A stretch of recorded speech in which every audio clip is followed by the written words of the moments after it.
Today we're going to be working on Lesson 41, which is found on page 216 of your text. In this lesson, we're going to be finding a percent of a number. Let's go ahead and get started. Now, in this lesson 41, we're going to be finding a percent of a number. So let's look then at example number 1. This is on page 217. It says write 15% in decimal form. Well, remember that 15% is the same thing as 15 hundredths, which is the same thing as 15 hundredths written in decimal form. So all three of these numbers, 15%, 15 hundredths in fraction form, and 15 hundredths in decimal form, all have the same value. And so we can use them interchangeably as we work through mathematics. Look at example 2. We're asked to write 75% as a reduced fraction. Well, 75% as a reduced fraction would be 75 hundredths. And then to reduce 75 hundredths, we would divide both numerator and denominator by 25. 75 divided by 25 is 3, and 100 divided by 25 is 4. So the reduced fraction is 3/4. Now remember that 75 hundredths as a decimal number would be the same thing as 75 hundredths, only written in decimal form. So let's look at example 3. We want to know what number is is 75% of 20. Well, what this means is we want to know what would happen if we took 20, divided it into 100 equal parts. We want to know what 75 of those parts would be. Okay? So in order to find this number out, what we're going to do is we're going to use our of means multiply rule to find what number is 75% of 20. We're going to say that what number is going to be replaced by the letter n. Is replaced by an equal sign. 75%, we can either replace 75% with the fraction or the decimal equivalent. So that's either 3/4 or 0.75. And then we would multiply to get 20. So I'm going to do either 3/4 or 0.75. So let's do this using both just to show that either one would work. If I take 3/4 times 20, this would be 3/4 times 20/1, which is going to be 3 times 20 is 60, 4 times 1 is 4, and 60 divided by 4 is 15. So if I multiply 3/5 times 20, I get 15. So 15 is 75% of 20. Now, what if I multiplied 75 hundredths times 20? Well, 75 hundredths times 20 would look like this. 5 times 2 is 10. 7 times 2 is 14 plus 1 is 15. I would need 2 decimal places. So it would be 15 and 0 hundredths. But 15 and 0 hundredths is the same thing as the whole number 15. So notice that it didn't matter whether I multiplied 20 by 3/4 or whether I multiplied 20 by 75 hundredths. My result in either case was 15. Okay, let's look at example 4. In example 4 it says, Jamal correctly answered 80% of the 25 questions. How many questions did he answer correctly? Well, he answered 80% of 25 questions correctly. So we either want to take 80/100 times 25, or we want to take 80 hundredths times 25. And either one of these two would yield us the same result. Now, 80/100 can be reduced to 4/5 because 80 divided by 20 is 4 and 100 divided by 20 is 5. So you want to reduce these fractions before multiplying. And we're going to multiply by 25/1. And 4 times 25 is 100. And 5 times 1 is 5. And 100 divided by 5 is 20. So this gives us a result of 20. 80% of 25 is 20. So that means that he answered 20 questions correctly out of the 25. Now, the other way we could have done this was to multiply 25 times 80 hundredths. And again, we drop the 0, and 5 times 8 is 40, and 2 times 8 is 16, plus 4 is 20, and we need 2 decimal places. So we get 20 and 0 hundredths, which again is just 20. So 80% of 25 is 20. So that means that out of 25 questions that Jamal was given, he answered 20 correctly. So Jamal answered 20 questions correctly. Look at example 6, or example 5. In example 5, it says the sales tax rate was 6%. Find the tax on a $12 purchase, then find the total price including tax. Well, we need to know what the tax would be, and we can find the tax by finding 6% of $12.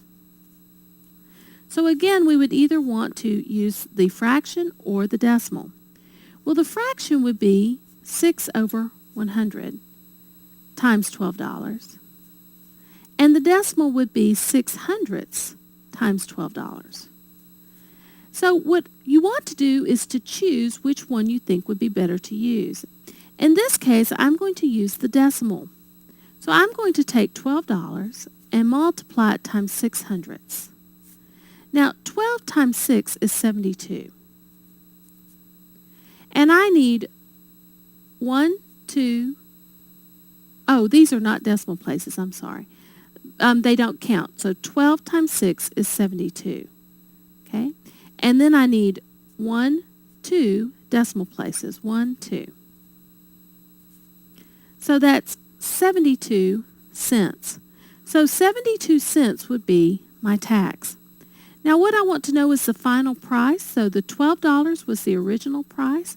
I would then have to add sales tax to get my final price, and my final price would be $12.72.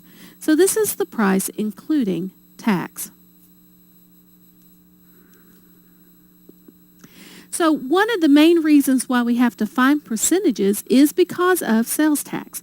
Sales tax is generally a percentage amount. Well, why don't you go ahead and try your practice problems and then come back and we'll work on those together.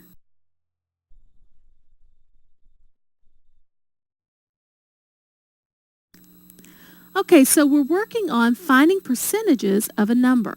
Well, let's go ahead and try your practice problems and see how you did. Okay, practice problem A. We're asked to write each percent in problems A through F as a reduced fraction. Well, 50% is the fraction 50 out of 100, which hopefully you recognize as 1/2. Problem B, 10%, is the fraction 10 out of 100, which 10 divided by 10 is 1, and 100 divided by 10 is 10, so this is the fraction 1/10. Problem C, 25%. 25% is the fraction 25 hundredths. 25 divided by 25 is 1, and 100 divided by 25 is 4, so 25% is 1/4. The next problem, we have D, 75%. 75% is 75 out of 100. So that's going to be reduced by dividing by 25. 75 divided by 25 is 3. 100 divided by 25 is 4. So that reduces to 3/4. Problem E, 20%. 20% is 20 out of 100. 20 divided by 20 is 1, and 100 divided by 20 is 5. So this is the fraction 1/5. And then 1%. 1% is 1 over 100. And since 1 is a number that is neither prime nor composite, we cannot reduce a fraction that has 1. Then this would be our answer. Okay, now let's look at G through L.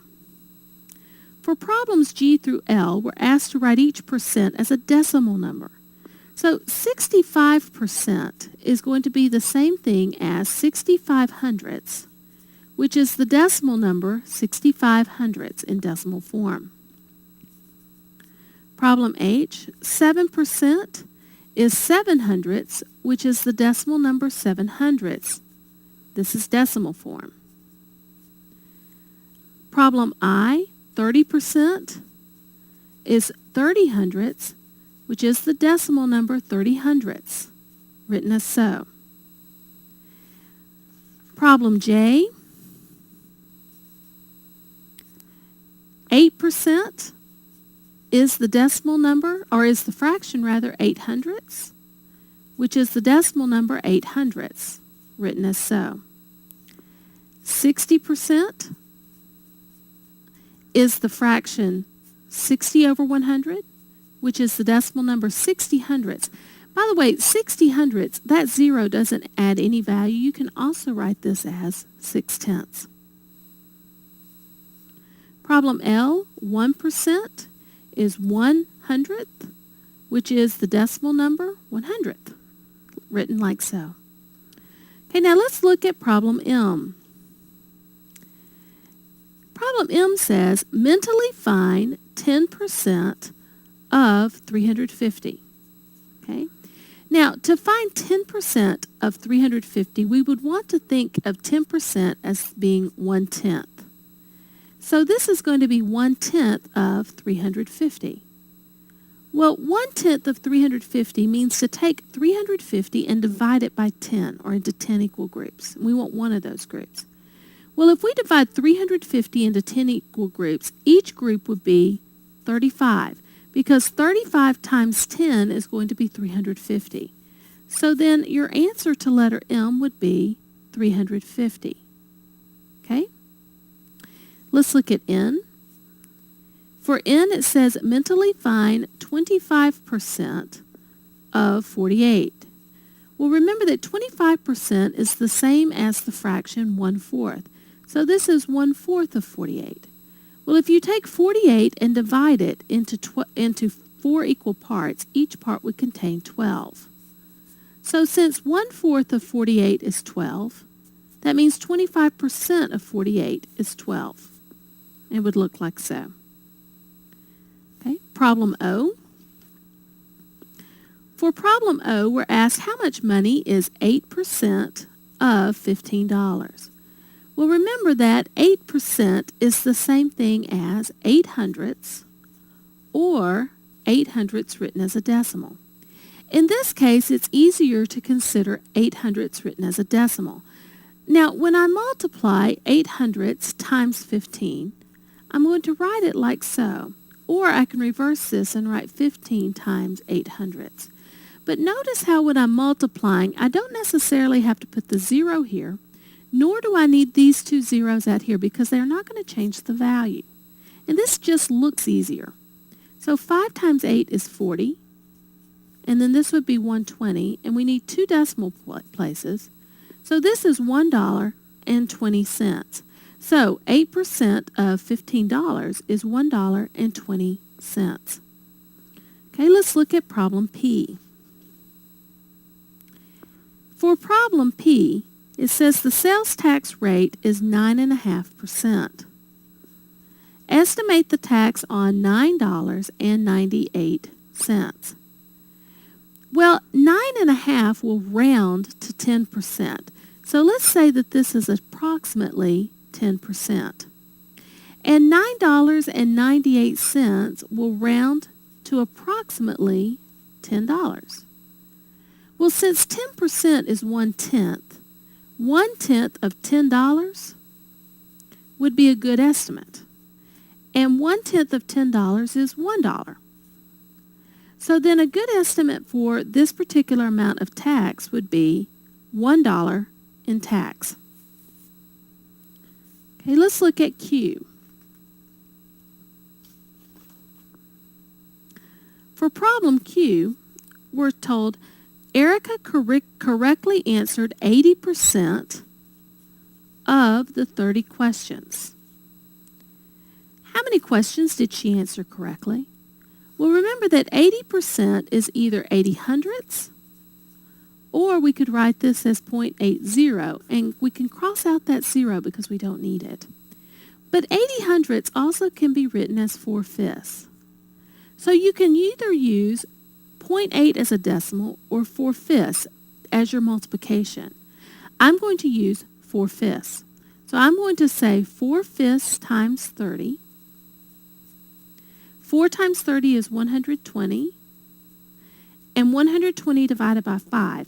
5 goes into 12 2 whole times with 2 remaining. And 5 goes into 20 4 times. So then 80% of 30 is 24. Now, what is 8 times 3? Well, 8 times 3 is 24. So 8/10 times 30 is also 24. And I was just pointing that out to you because it's a little quick way of looking at your answer to see if you got the right one. Okay, so to find the percent of a number, change the percent to either a decimal or a fraction, and then multiply. Well, have a wonderful day and enjoy your math, and I'll see you tomorrow.